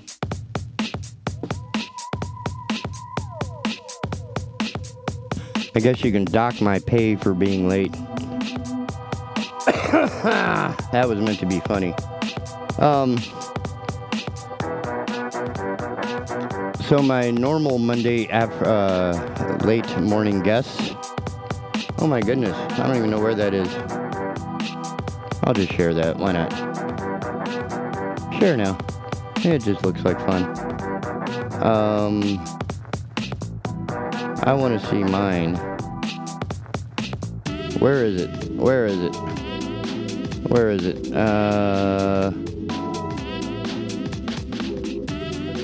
Here we go. I don't know. Deutsch Wells. Coming out of Germany. Who wrote this? I don't have anybody writing. Yes, I do. Natalie Mueller and Neil King.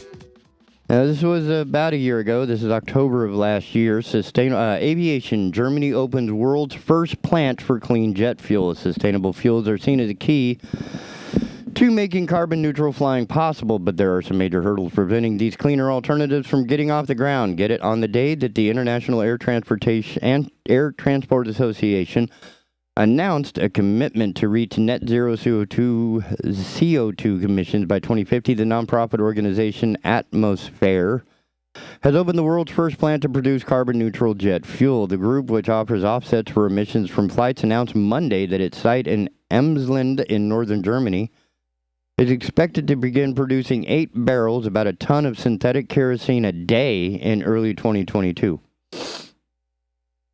To be fair, Atmosphere did not disclose how much the project cost or how it was funded. Synthetic kerosene, also called e-kerosene or power to liquid, is seen as having a huge potential to slash the aviation industry's carbon footprint, but there are a few reasons the green fuel hasn't taken off yet.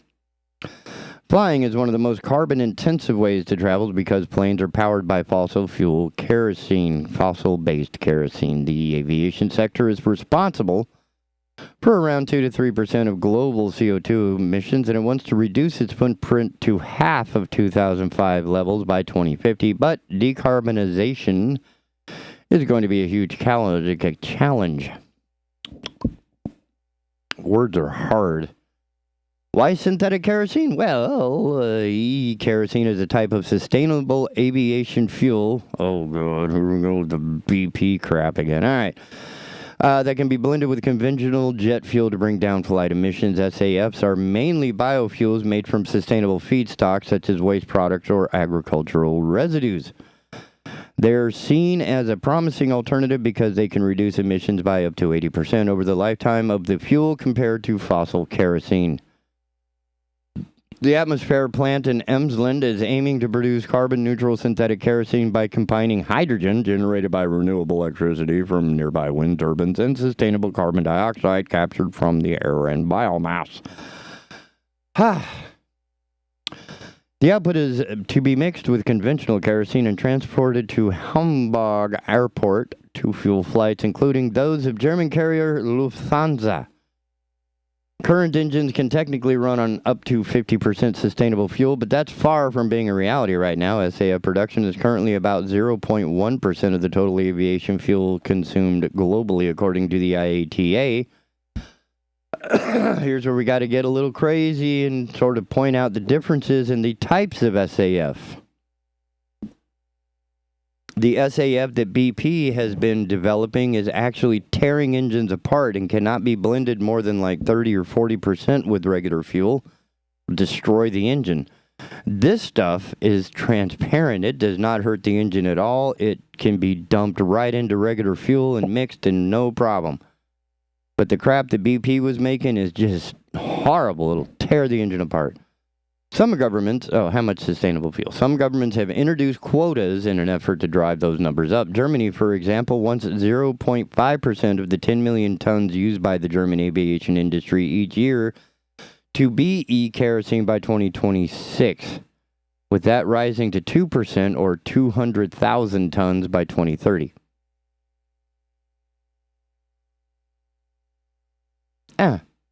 The European Union has proposed setting a quota of 2% SAF from 2025, with that rising to 5%, including a subquota of 0.7% for e-kerosene from 2030. Is e-kerosene a game changer? Meeting those targets is going to require a massive ramp-up of production, and as German Environment Minister Svenja Schultz pointed out at the inauguration of the e-kerosene production site, this only makes sense if renewables are boosted at the same time. Power to liquid fuels only serve climate protection if green hydrogen is used. For green hydrogen, we need much more electricity from renewable energy, Schultz said, adding that the technology is available and functional. It's now up to businesses to scale this, and I hope many will follow the call. The Atmosphere plant in Emsland is only a small part and isn't designed to run in the long term, according to the organization's CEO and founder, Dietrich Brockhagen. But we wanted to take the first step in Germany to try out the technology here and gain experience. Ulf Nieling, Renewable Fuels Group leader at the Hamburg University of Technology, said the Atmosphere plant is a step in the right direction to push the production of e-fuels for aviation and to start to get into commercial application. But he stresses there will ultimately have to be bigger plants with higher production capacities if Germany wants to bring down the cost of e-fuels and scale up the technology. Pricey and energy intensive. This is where I'm going to come to another article here shortly, depending on how long this one is. Oh, I'm only halfway through this one. All right. E-kerosene is currently 4 to 5 times more expensive than conventional jet fuel for now. It's also energy intensive to produce for now, requiring large amounts of green carbon dioxide and green hydrogen. Just powering domestic flights with e-fuels will require more renewable energy than Germany is currently able to produce. About 40% of the electricity Germany produces still comes from fossil sources. 45% comes from renewables, but much of that is diverted to help other sectors decarbonize. Atmosphere's Dietrich Brockhagen says current green electricity growth rates mean aviation worldwide could be fueled 100% by e-kerosene in less than a decade. But, quote, there is competition with other sectors where electricity is needed more, such as rural electrification. So it's doable, but it's a question of resource allocation and distribution and hence of policy priorities. Newling adds that the huge demand for green energy means Germany will ultimately have to import electricity from other places with high potential to produce renewable electricity cheaply, such as North Africa, the Middle East, or Latin America. Y'all are missing the point. A future of climate-neutral flight, e-kerosene provided it is produced with renewable electricity and available on a larger and more affordable scale, could play a significant role in flying CO2-free, something that will likely take decades to happen. Manuel Grebenjak, a campaigner with the Stay Grounded Network says the focus on testing alternative fuels to allow us to keep flying is a distraction from the real problem. Oh, well, we are in a climate emergency and have no time to lose. Only a reduction in air traffic can reduce emissions fast enough right now, he said. At the same time, we still do not produce enough renewable energy, so we have to decide, do we want to use the precious green energy for essential things or for luxury activities of a global minority? Harsh. Besides CO2, planes streaking across the sky release other gases and water vapor into the atmosphere that also contribute to global warming. Atmosphere says optimizing flight routes and altitudes could help bring these non-CO2 effects of flying close to zero, but it acknowledges that this would require more fuel and thus more electricity in the long run, given the production of kerosene is so energy intensive. It's just one more problem that will need to be tackled if climate-friendly flying is ever to become a reality. Y'all missed the point. I need to go back to the other story. I want to go back to the original one. Here it is. Swiss scientists now, right? Taken on from the German Fritz Steinberg, or whatever his name was. I forgot what it was.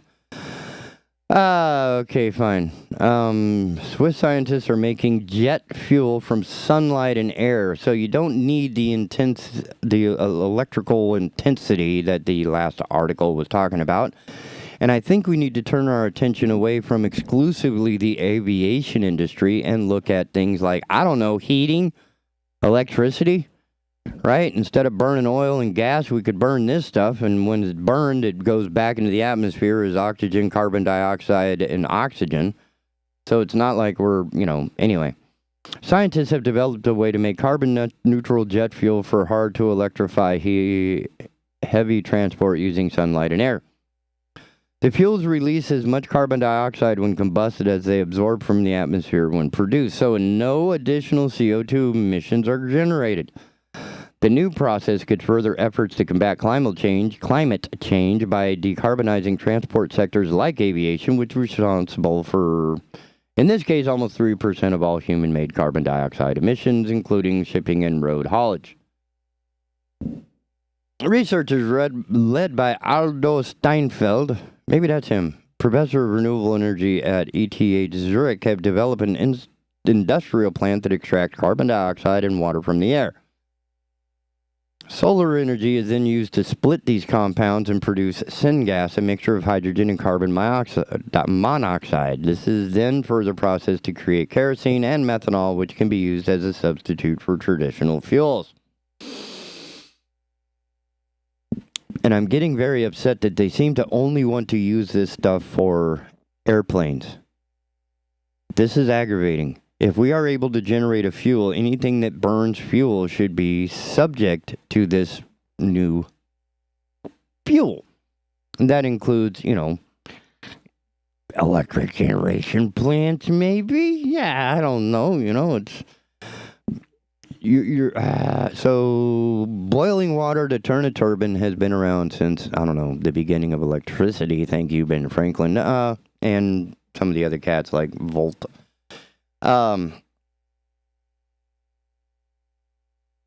Using nuclear has its own, we're noticing that over in the Ukraine, Belarus, Russian area that is probably not the safest thing. And the traditional form of boiling water by burning something is pretty safe. It's just that, we've been burning the bad stuff. Well, now we can generate, we eliminate a lot of the electrical demand in making syngas by using solar energy. That's the trick. And I'm still pissed that the whole thing is about jet fuel. It should not be about jet fuel. It should just be fuel, for Christ's sake. Sustainable jet fuel ready for takeoff. The technology is now advanced enough to use in commercial operations. Funding is in place to build the world's first industrial-scale production plant for solar fuels in Germany, which is due to come online in 2023. Challenges do remain, though, if the process is to be competitive and scalable. The study published in Nature estimates solar kerosene fuel would cost between $1.35 and $2 per liter once produced at scale, but high initial investment costs are a major barrier and the business model has yet to be proven. The report's authors suggest bodies like the European Union adopt a quota system requiring airlines to source a portion of their fuel from solar sources to help pay to scale the technology, as well as its environmental credentials. The process has another benefit. Its reliance on sunlight makes desert areas prime land for production sites, leaving valuable agricultural land available for growing crops and rearing livestock. This is in contrast to biofuels, which often rely on crops being grown to be converted into fuel.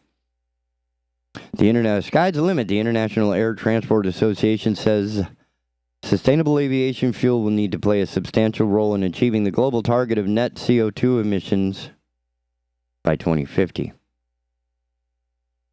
So, no. This view is shared by the International Energy Agency with its sustainable development scenario, anticipating sustainable jet fuels will account for 10% of aviation fuel demand by 2030 and almost 20% a decade later.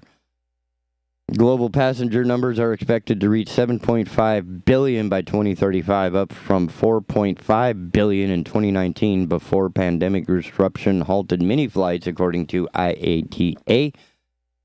Investment in developing and adopting cleaner fuels compatible with existing aircraft is therefore key to realizing these ambitions. While the business case for sustainable aviation fuel is still in development, scaling up this technology will bring down costs. Take two. Initiatives like the World Economic Forum's Clean Skies for Tomorrow coalition provided a platform for airlines, airports, fuel suppliers, and other global aviation stakeholders to accelerate SAF deployment. More than 60 companies have so far joined forces, aiming to power global aviation with 10% sustainable fuels by 2030 as part of the efforts to reach net zero emissions by 2050. This is why I'm still upset.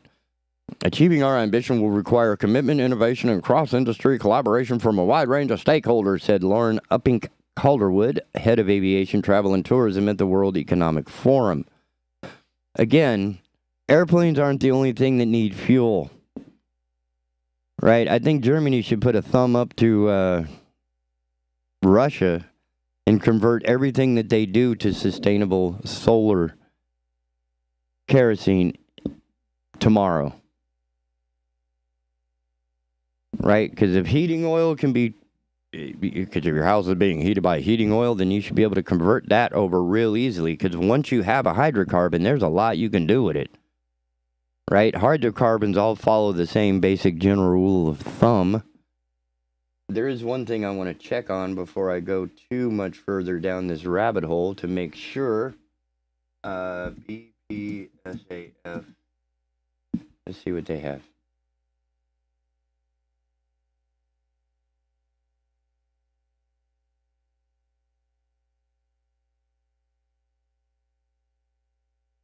Okay, fine, go away.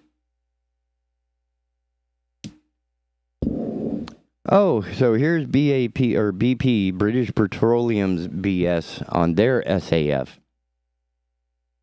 From waste to wingtip, the production journey for sustainable aviation fuel using SAF can reduce life cycle emissions by up to 80% compared to the traditional jet fuel it replaces. Used cooking oil and forestry waste and household waste is called feedstock, and it is collected, such as household or whatever waste oils. Feedstock is then converted to sustainable aviation fuel inside a factory. The traditional jet fuel is then blended with sustainable aviation fuel to make it suitable for use in aircraft, because you can't burn it by itself. It'll destroy the engine. Fuel is then delivered to the airport and into the wing of the aircraft to be burned, destroying the engine and raising the cost of maintenance and everything else. So, BP's idea, while it was in, the heart was in the right place, their production is just absolute crap. Because you're building something, you're creating something that's more caustic and dangerous and damaging than that which you are hoping to replace. So, it's probably a good idea to take a look at this German guy. See if I can do that.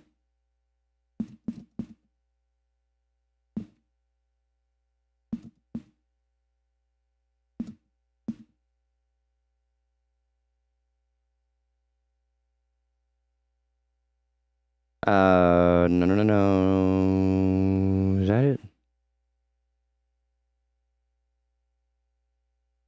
Yeah, you said I visited that yesterday. There's another one. Go away, bastard. I don't think that's it. Now, here's somebody with a little more foresight. ChemistryWorld.com, written by John Cartwright. I'm diving into it part way. This technology means we might one day produce cleaner and plentiful fuel for planes, cars, and other forms of transport. So he's at least thinking a little further ahead. I'm still looking at like electricity and warmth. Said Johagan Quinn, European Commissioner for Research, Innovation, and Science. But even that's not the article I was looking for. I wish I could find it. Yeah, y'all have crap. First test tube to barrel, Lufthansa, new plant in Germany. PTL roadmap. New water makes aviation fuel green. How the Air Force wants to cut fossil fuels, creating jet fuel from water. Binding quota for CO2. Sustainable fuels created from thin air could solve an energy crisis. I've been touting that for a minute. I think this is the one. Yes, Aldo. That is the guy. Aldo Steinfeld. This is the guy. If I could get anybody on this station for an interview, it would be Aldo. Because this he's one of those smart people that just scare the hell out of you. Tim Newcomb. Right, so Aldo is one of those smart guys who could like either end the world or help the world. And thankfully, he has chosen to help the world. The study is the solar tower can transform water, sunlight, and carbon dioxide into fuel. One plant could collect 100 megawatts of solar radiated power to produce about 9 million gallons of kerosene per year. And this is Aldo Seinfeld, a professor at ETH Zurich's Department of Mechanical and Process Engineering, says his system of converting ambient air into jet-ready kerosene fuel using a solar refinery tower isn't science fiction. It's simply thermodynamics. So the part of the making this whole thing work, right? There's in the other article they're talking about how much energy, how much electricity it took to make that happen. Well, that's because they need intense amounts of energy and heat to crack, as it were, the components to be combined into syngas. Well, if you let the sunlight do the work of the electricity, you no longer need the electricity to do the work. You can generate electricity. How's that? Ironically, the part of the electricity that you will need is to point the mirrors at the tower. And this is an expansion of what I learned as a child when I got to visit the solar power tower in Sandia National Laboratories, Kirtland Air Force Base of Operations. Solar tower is really, really tall with a whole field of movable mirrors. And the problem they discovered was, they were going to do it traditional. They were going to have a big pot of water, and they were going to boil the water, and the steam from that was going to drive a turbine. The turbine spins a magnet inside a coil of wire. The coil of water generates electricity. Boom, Bob's your uncle or whatever. Well,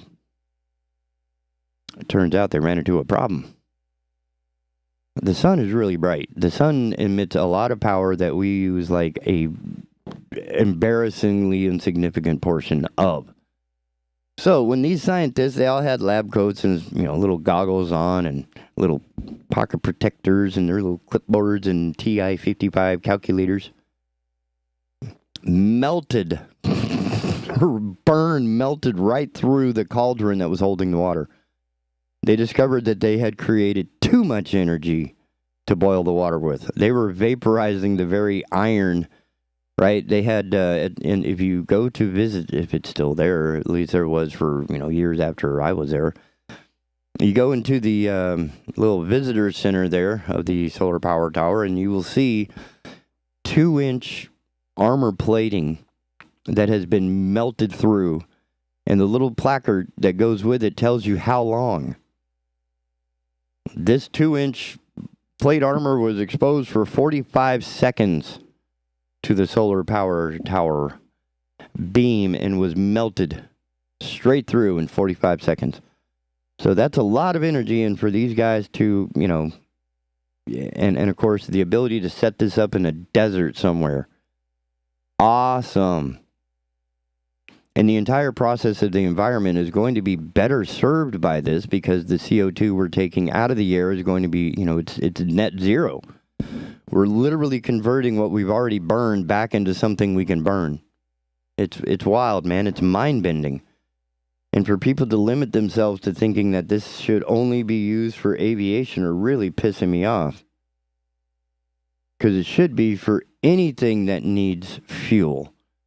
Whether it's your car, your home heater, your electric plant, your truck, your bicycle, whatever needs hydrocarbon fuel.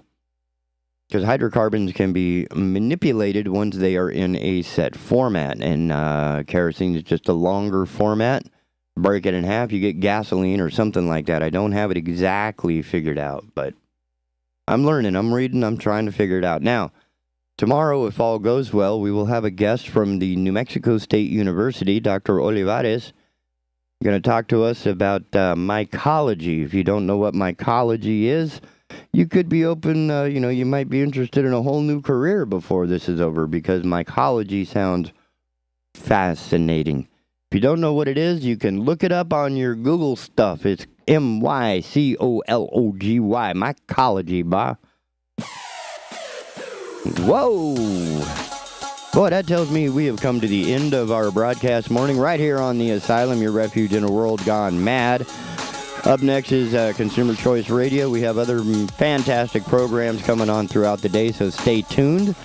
Don't forget All Things tomorrow at 6 o'clock p.m. And, of course, Living Fit After 50 Friday at 1 p.m. We will see you later and tomorrow morning. You're tuned in to the Big Talker Network, Wilmington, North Carolina's premier internet station for news and talk radio programming. Find us online at bigtalker.live.